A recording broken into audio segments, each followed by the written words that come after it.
O violino tem 4 cordas, tem um som agudo, é pequeno e usa um arco para tocar.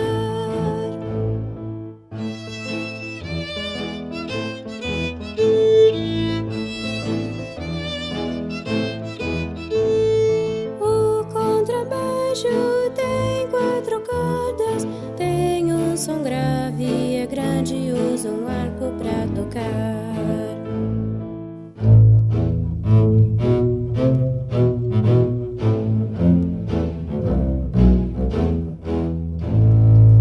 Vamos juntar, os dois vão tocar. Vamos ouvir o que vai soar.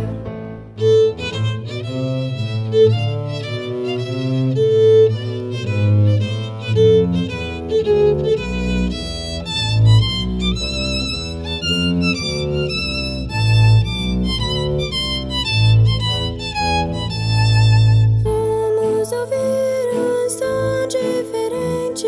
É o violino sem o arco, só com os dedos a tocar.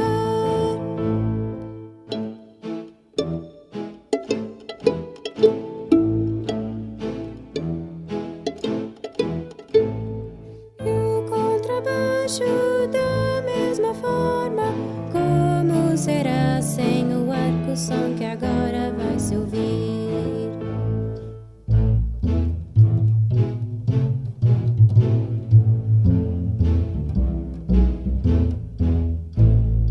Vamos juntar, os dois vão tocar. Vamos ouvir o que vai soar.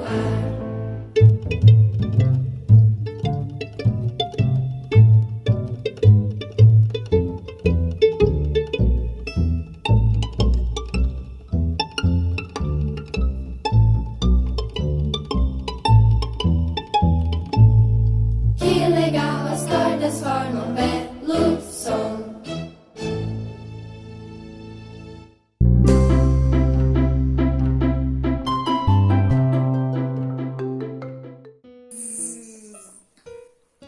Qual outro?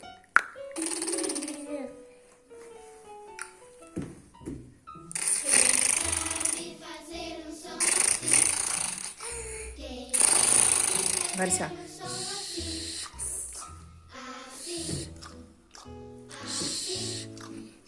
Quem quiser aprender, olhe pra mim. Quem sabe fazer um som assim? Quem sabe fazer um som assim? Mais um pouquinho. Assim.